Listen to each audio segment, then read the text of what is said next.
Ladies and gentlemen, welcome back to the Wrestle Plug YouTube channel from the quarantine zone. Yes, indeed, COVID-19 has reached the Wrestle Plug quarters, which means that I am currently in isolation.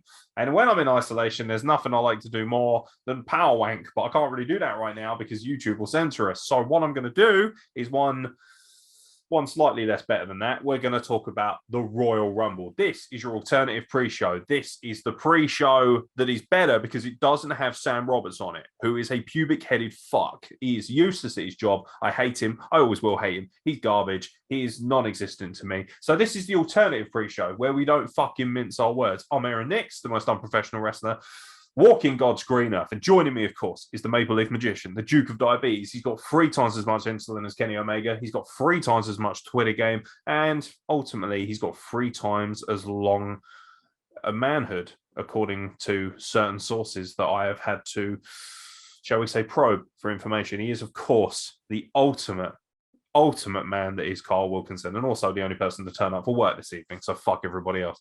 Baby, it's Royal Rumble season. I'm not missing out on this. Who's not turning up for the Rumble? Like the one time a year where you want to fucking turn up and do your thing. So it is what it is. Those boys miss out. Cameron Anderson, Jay Miller will no doubt be available for the State of Wrestling address, which ironically enough will be dropping before this, but hasn't been recorded yet because we are lazy. No, we're not live. Go fuck yourselves. Right. Predictions and thoughts. We'll get right to it, mate. Starting with, of course, what is a dream mixed tag team match in my book. It's the It couple versus the Grit couple. It's Miz and Maurice versus Edge and Beth Phoenix. Who you got in this fantastic clash? It's got to be the Grit couple, doesn't it? Like, I think the only matches Edge has lost since he came back was one to Orton in the greatest wrestling match ever, WrestleMania, and I think it was Money in the Bank where he faced Roman again. I mean, yeah. So, you know, if the only people you're really listening to is Randy Orton and Roman Reigns, I think you're doing pretty good. And as fun as the Miz and Maurice are, because I think they're gold. I mean, it's Edge and Beth Phoenix, isn't it? Yeah. And Beth Phoenix is looking stacked. I actually bothered to watch Raw. Too ill, to be honest, to do a 3-minute review. And frankly, I don't care. I mean, Raw probably made me more. In fact, I wouldn't be surprised if Raw is what gave me coronavirus. For me, it depends what they're going to do here. Are they going to have something else down the line? This has been a great build. It was actually really cool to see this close out Raw as well, which was very, very cool. Beth Phoenix birthday or whatever it was. Yeah, Beth Phoenix is a tank, just murdering like NXT graduates, which I thought was hilarious, or indie jobbers, whoever they got to use as security, and yeah, just fucking Edge powerbombing one of the poor little cunts into the ring post as well. They hit a 3D. Oh, mate, I popped so hard because I thought this segment's okay, but whatever, it's to be expected. They're trashing the set. And then they hit the 3D, and I was like, oh my God, like that is the pinnacle of relationship goals. I'm going to go with a Grit couple on the premise that they're not going to do anything after this. If it's building to WrestleMania, Miz and Maurice to win, because I'd like to see them do it again. I think it's a shame. I would have rather had Beth Phoenix come back in a Rumble, maybe get eliminated due to shenanigans by Maurice. Same with Miz and Edge in the Rumble, possibly. And then that builds to the tag match at WrestleMania. Make a big deal out of it. Really build it in the way that Nikki Bella and John Cena just couldn't match up to Miz and Maurice's magic. But this is basically the tag match we should have got when we had John Cena and Nikki Bella versus Miz and Maurice, but didn't, because Edge and Beth Phoenix are so much more capable and so much more legit in every sense. I mean, they are a massive upgrade to those two. So should be good fun, to be fair. I think this is the sleeper hit of the night. I really do. Definitely. Now then, Raw Women's Championship, because the SmackDown Women's Championship apparently is not good enough to be on pay-per-view anymore. It will be Becky Lynch defending against my worst female wrestler of 2021, Doudrop, who has wasted no time in winding me up and becoming very, very good. Ironically enough, actually, the people that we voted as terrible wrestlers or underrated are all doing really well. Like Tanvir had Chad Gable as the most underrated, and now he's on fire. He's like everywhere. 4.0. Yeah, love it. It's not to 4.0 Otis is actually kind of funny.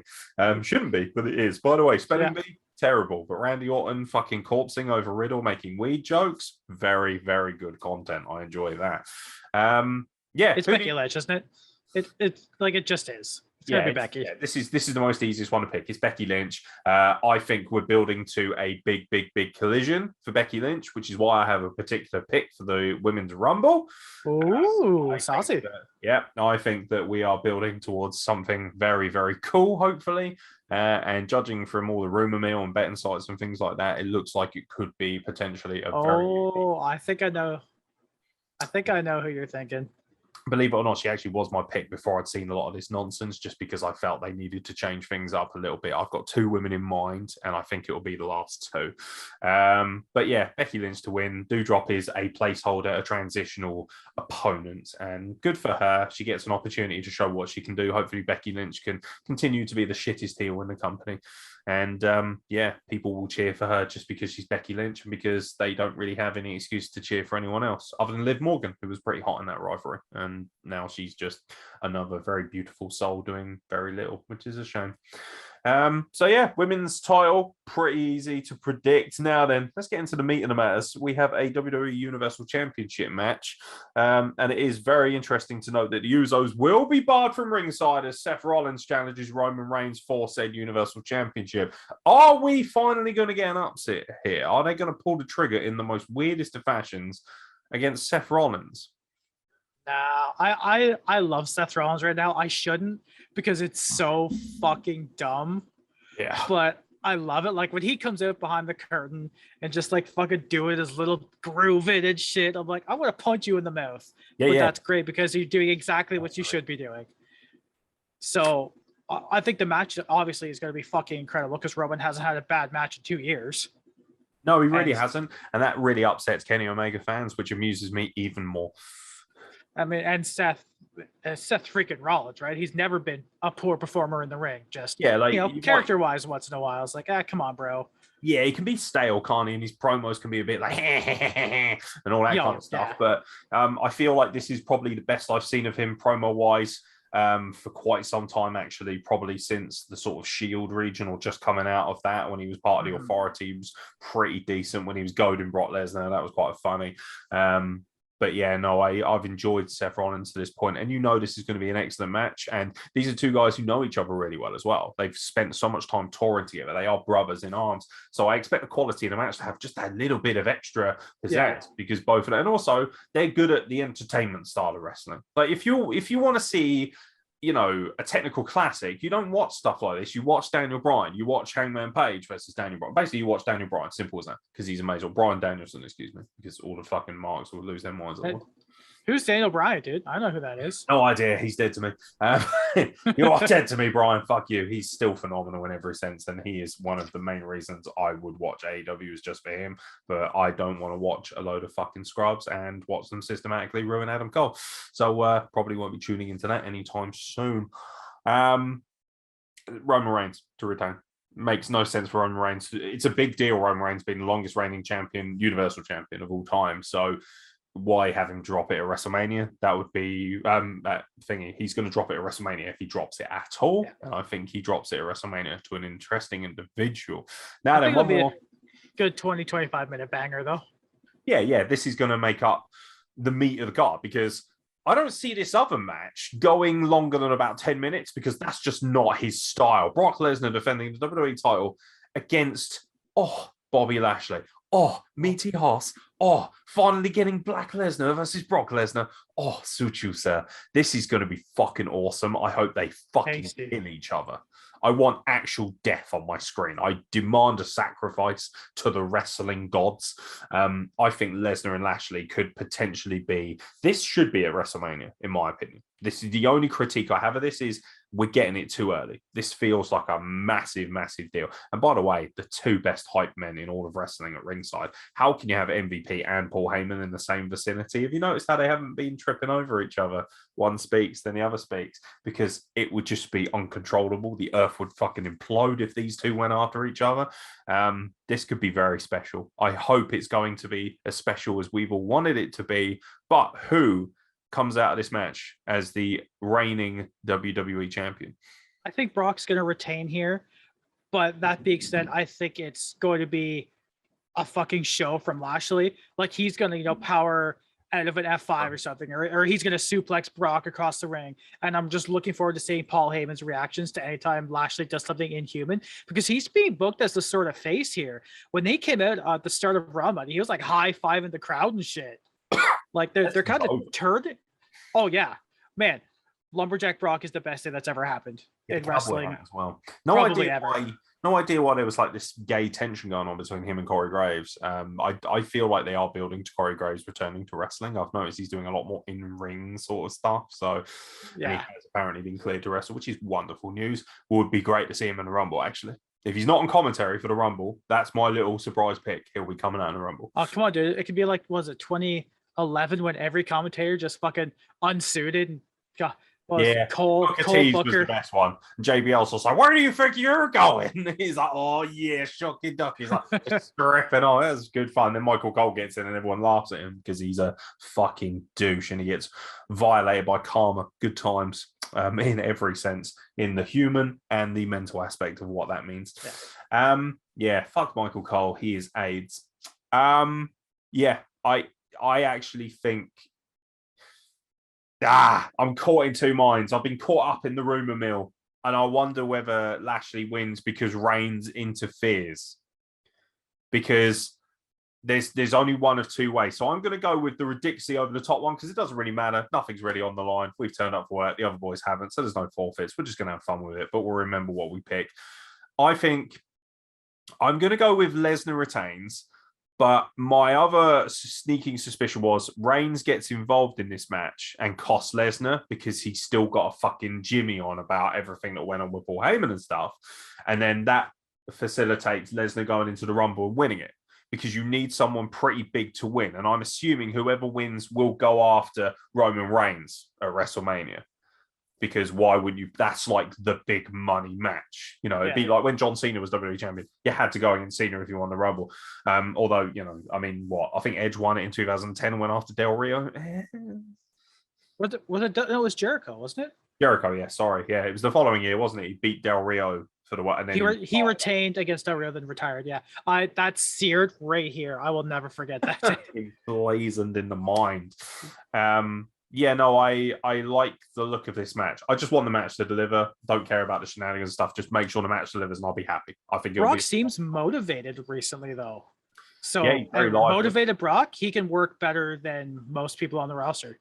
Yeah, I've noticed since he's been unshackled by the will he, won't he returns of UFC and stuff like that, we don't have to worry about it as much. And I think he's just kind of zoned in now. And he's like, cool, well, UFC isn't a thing. I'm not going to be an MMA guy anymore. I can just whip ass, make a stupid amount of money in WWE and only turn up 3 or 4 times a month, 2-3 months. Like, it's perfect. Absolutely perfect for him. And it works. Cameron Anderson is waiting to get in the room. Sorry, mate. Bit late for that fucking sunshine. You have been rejected. So, yeah, that leaves us with the Rumble matches. Let's start with the women's. Who do you think comes out of this absolute, I don't want to be rude, but it's OAP fest?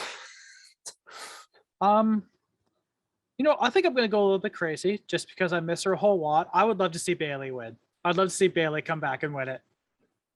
I know the rumor mill is one of the big ones. Yeah. Yeah. The rumor mill I know has Ronda coming back and Asuka hopefully making comeback because she's been gone for a fucking coon's age. They are on my fucking radar as the two that I fancy. I think Ronda Rousey is the only person who can theoretically beat Becky Lynch now because, okay, you can have Asuka win, but we've already seen that. We've already done that. Like, it depends. I know Ronda's a mother now. Maybe she's like, I think it's kind of cool. There's a lot of dynamics you could work into it with Ronda sort of saying, you know what? You're not the only bad bitch who's also a mum. You know, that kind of thing. I think Ronda Rousey has given birth to a child. I would hope so. I believe so, yeah. I remember her announcing being pregnant. So if she's yet to give birth, I have to question the laws of physics, which she is the only woman who could frankly destroy those. And also I have to ask why she would, well, actually, to be fair, I still reckon she could handle herself against most of the women's roster, even if she was like 8 or 9 months pregnant, because she's just fucking hard. My pick is Ronda Rousey. I know the rumor mills have gone mad. I know that she's the favorite on the betting websites. It annoys me a little bit. I wish they didn't have that stuff because I want to enjoy it for what it is. I want it to be organic. Yeah. You know, if I'd heard bad reputation, I had no idea. If I wasn't privy to all this social media shit, I would have enjoyed it a lot more. It would have meant more to me as well. But I think Paige is my surprise entrant in a Rumble. Yeah. Oh man, can you imagine the pop? Yeah, big pop, I reckon. That's a big deal. She said she's not done yet. I think this is her time to return. I think Paige is in the Rumble. I think they're going to go all out. Paige is going to come back. Asuka's going to come back. Bayley's going to come back. I think they've got some big things planned for this show. They've made a big deal out of it. They've really stacked up the card. Not a single match looks. I'd say Becky Lynch versus Doudrop is easily the only match where I think, whatever, who cares? Yeah. I think Charlotte Flair has a very, very effective Rumble. Iron Woman, maybe? Because you can't surely have a show without her being in it. I don't understand. But then at the same time, I'll be like, well, she's SmackDown Women's Champion. Sasha Banks, possibly. She said that she's not available for the Rumble because of injury. I never buy that. I always think they're working to a certain extent. If she is genuinely injured, though, stay home, heal up. We've got to see you at WrestleMania because you're a big deal. I think Lita's going to toss out Charlotte, and they're going to lead to something for that because of the SmackDown last week. Yeah, I think there might be a draw there for older fans to watch WrestleMania and the potential of Lita beating Charlotte Flair. But I don't think long-term that makes sense from a booking standpoint to have Lita beat Charlotte Flair. No. And I think in terms of wrestling quality, I like Lita, and she certainly helped evolve the style of women's wrestling in general with Trish Stratus, but there is no way she is on Charlotte Flair's level for athleticism or power or anything like that. And I think heavens no. No, she's even promos and that, not fantastic, although hot as bollocks when she was running around veg. That was good stuff. But I think this has the potential to be one of their better women's rumbles. Excited to see if Mickie James comes out with a Knockouts Championship as well. That's something that I'm keen to see. Loads of little things, loads of little quirks. I think Lacey Evans comes back as well. She looks like she's fit and ready to go. So yeah, I've got Lacey Evans, Paige, Asuka, Bayley. They're like my kind of Ronda Rousey. They're all like surprise returns, which I think will come in. It's a shame that they announced so many because it would have been, okay, Kelly, Tori Wilson, whoever. Summer Rae. Yeah, right. WWE legend, Summer Rae. Yeah, I know, right? It's one of those things. But whatever, it is what it is. That leaves the coup de grace, which you assume will be the main event, as it normally is. Otherwise, other than the women's first one, which had a right to be in the main event. The men's Royal Rumble. Who, in God's name, do you have winning the men's Rumble? This one is hard. Odds-on favorite, Big E. See, that's kind of what I was leaning towards because I think him getting pinned at day one, actually losing the title to Brock. I think Big E and Brock one-on-one would be, on par with Lashley. I think that'd be fucking fun. But honestly, I know it's not going to happen, but I'm going to say it anyway. I want KO to win it because he has done so much since the pandemic started. How was he on Raw against Damien? Even though he's supposed to be heel. The crowd were desperate. They were angry that he didn't win the title. It was so good. I'm hoping that's going to push to more things. I want KO to win. He's not going to. He's not going. I know. Doesn't mean I fucking dressed up for this shit, dude. I just want KO to win. He's so good. Mate, if there was ever somebody I wanted to make a debut in WWE and work in the Women's Rumble, it would be the incredible Yawara, who I'm wearing her wonderful t-shirt. Thank you very much.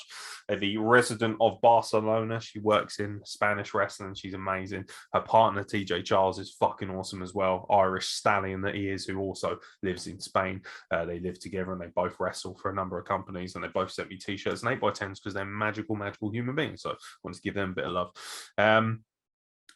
The men's Rumble. I have The Rock winning the men's Royal Rumble. Oh, no. I don't know why. Boy. I know he's doing a lot of stuff with Black Adam and things like that.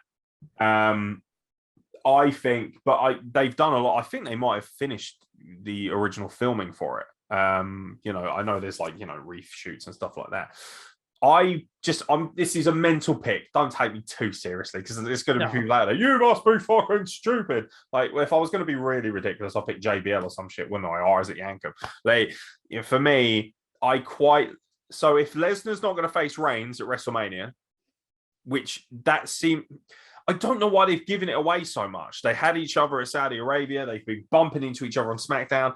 If you're not going to do it at Mania, you shouldn't do it at Mania now, because I feel like you've kind of ruined the idea, the draw, and the magic of having it again, because you kind of spunked it in Saudi Arabia. So what's left? Who can face Roman Reigns? Seth Rollins, cool. That's the only member of the Shield left, because obviously Moxley is in AEW dealing with dickhead hecklers. Great. Career move, whatever. I'm glad he's happy. That's all that matters. But ultimately, who's left? There's nobody left to face him. What's the biggest draw at WrestleMania? What's going to make you so much money? Never mind the quality of wrestling.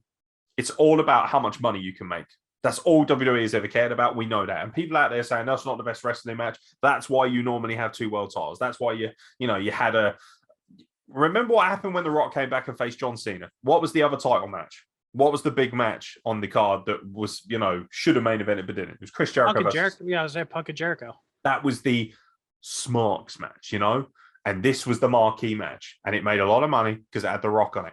And The Rock is huge now. Bigger than he's ever been. Bigger than he ever was as just a wrestler. He will make a lot of money. He's the only guy you can bring back who's a massive draw. John Cena was a huge draw. They brought him back at SummerSlam. All I think you have left is The Rock. That's it. I don't think you have anything left to throw at Roman Reigns unless Lesnar's going to dethrone him. So it's either, that's why I said one or the other. So if Lashley wins and beats Lesnar, we know what's happening. We know that Lesnar's going in a Rumble winning. That's pretty much a given. That's when, if you can still put money on at that point, pile it on, because it's going to be Lesnar. Although at that point, his odds will probably be 1 to like 10,000 or something. So you need to put 10 grand on to get a quid. But I'm going to go crazy out there and say The Rock comes back. I like that. Yeah. Who do you think's the surprise entrance? We got Johnny Knoxville, obviously. I mean, if there's money you could put on something, him eliminating Sami Zayn. I mean, he's done it once already, so yeah. I could see Damian Priest maybe going a bit Barney. I think as a shout out for a random thing to happen, Omos gets close to breaking the record for most eliminations in a Rumble. Oh, I'd like to see that.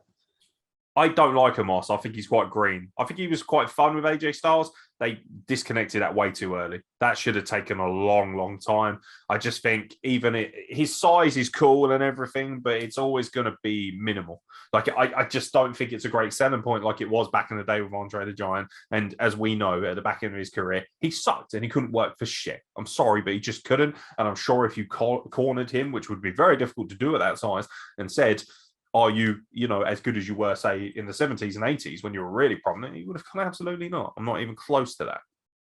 And obviously, he would have crushed your head like an apple. Yeah, he would have murdered me just by flicking me. It's as simple as that. For me, Andre the Giant was larger than life and larger than wrestling in many ways, and too big for wrestling in some ways. I've got The Rock as a winner, and as far as surprise returns, does anyone open the forbidden door on the men's side, do you think? Do you think we get a Cody? A lot of people were trying to buy into this Cody Rhodes angle, him possibly making an appearance. No, that just because they're bringing in the Impact Knockouts champion does not mean they're doing anything with All Elite Wrestling. Impact and AEW aren't even really a thing anymore other than the Good Brothers, I guess. Yeah. I don't watch it because it's shit, so I don't know. But Impact's pretty good, to be fair. It's actually really good. Oh no, Impact is great. Dynamite shit. Josh Alexander versus Jonah Rock, mate. You can't do these things to me. My penis can only get so erect. And chafed. Who's the dream? Like, if you could pick any wrestler to debut in this Rumble to come back, anyone at all, you've got full access to anybody who's obviously still alive. Because, Randy Savage would always be my answer otherwise, because he was fucking incredible.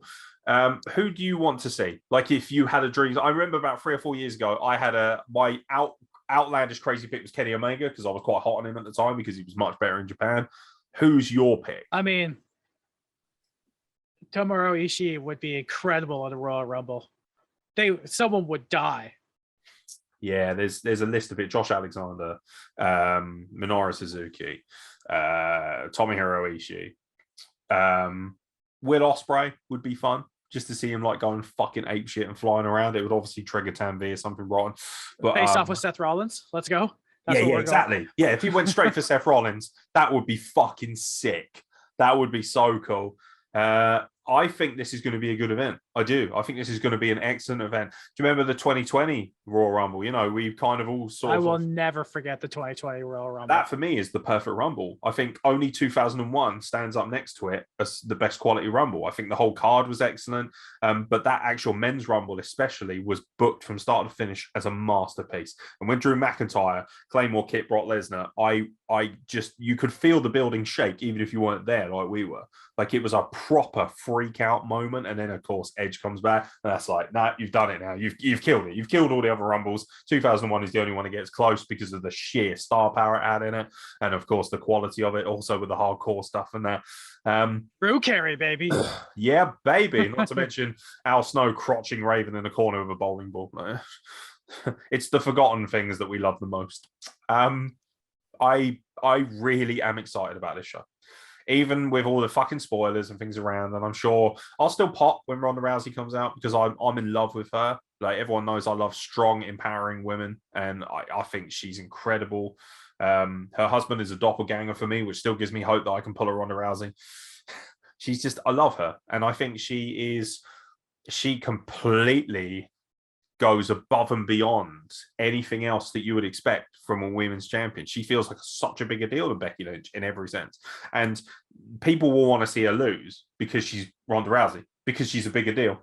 That's ultimately why people will boo her, because she's much bigger deal than Becky Lynch. She's a bigger deal in life. She's a bigger deal in wrestling. And let's be honest, you can hate this all you want, but these are the facts.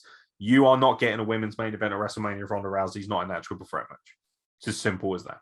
Ronda Rousey was the catalyst for women to be taken even more seriously in the mainstream, and one of the biggest catalysts for that Evolution pay-per-view as well, which was, by the way, balls to the wall excellent, and they should be doing it every year. Shame they're not. It is what it is.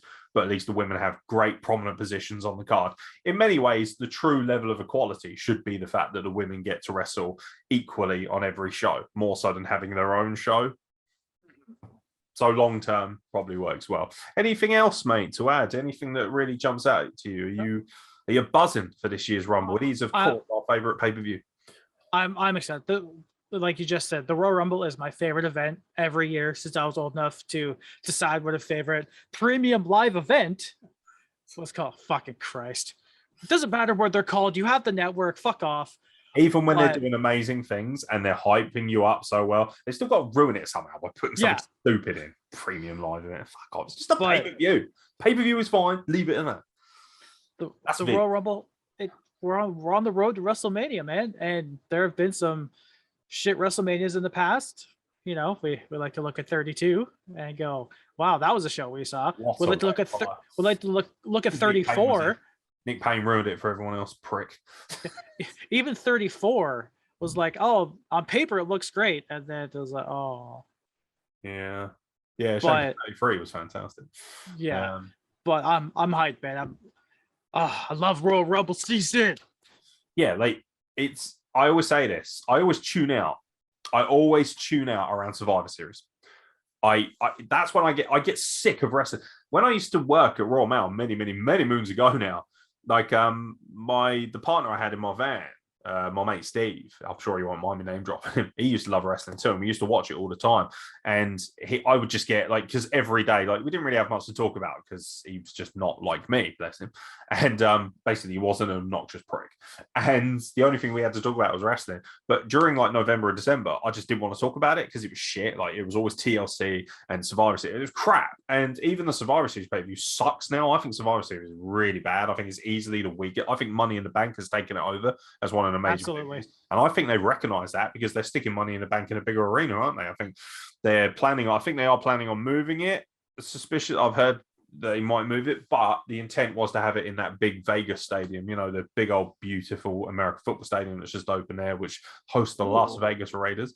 They take it very seriously, I think. And they see Money in the Bank as kind of like the next kind of setup, like the Royal Rumble sets you up for that entire road into WrestleMania. Money in the Bank kind of sets you up for the rest of it. But this is the best time of year to be a wrestling fan, especially a WWE fan. I don't really care about WWE or AEW. I care about good professional wrestling. If it's good, I'll watch it. Excuse me. And for me, this is the pinnacle of the year, and it always is. And I'll always roll back around to January. It's funny, everyone moans about January being a miserable month. I was born in January. Ebenezer the Geezer was born in January. Franco Varga was born in January. The Royal Rumble is in January. Indian Republic Day, Happy Jinder Mahal Day, that's in January as well. That's today, actually, when we're recording. So happy Republic Day to all our Indian family, especially Tanvir, you gorgeous little Indian soul. January is a good month. Stop fucking whinging about it just because you're feeling the seasonal blues. Take some fucking sertraline like the rest of us and crack on. Tarts. Any final thoughts, mate? No, just I imagine hopefully we'll be watching it together. Hopefully get some lads in. Yeah, I'll be up for that. I'll be staying up to watch WrestleMania. I'll be straight up for reviewing it directly after the fact as well, if you're down for that. So the podcast will be available hopefully within a few hours after the pay-per-view, at least in audio format. Might take a little while to edit the video, but we'll have full coverage for the Royal Rumble, ladies and gentlemen. As a quick aside, for anyone wondering where I'm going to be independent-wise, because I'm going to be working quite a lot of British independent dates over February, providing I don't die, which obviously can't be that bad if I'm doing this. 5th of February, I will be at Rumble Wrestling. 12th of February, I'll also be at Rumble Wrestling. We'll be in the house covering the shows for Wrestle Plug, which is awesome. Getting to work with a lot of their great talents. And then the 19th of February, I'll be at IWE Valentine Violence. Stat card for that as well. Yeah, looking forward to that. That's going to be good. Big card. Big 6-man scramble match there involving Mr. Potato Head and some good wrestlers. So that should be interesting as well. Looking forward to watching that. February the 26th, I will be at Phenomenal Elite Wrestling, and February the 27th, I will be at Rumble Wrestling again. So it's a busy, busy February. And then March the 19th, I'm going to be at ACW, but plenty of time to worry about that. But there's loads of great wrestling, loads of great independent wrestling. So if you're thinking, man, I can't afford, even if you're in America and you can't afford to go to WWE shows, there's always a great indie or a shindy. Shit indies, those are great too sometimes. Check out your local wrestling scene. You'd be amazed how many great people you see. There's a multitude of wrestlers I've had the chance to work with who I thought were amazing, and then I blinked, looked the other way, and they're in progress.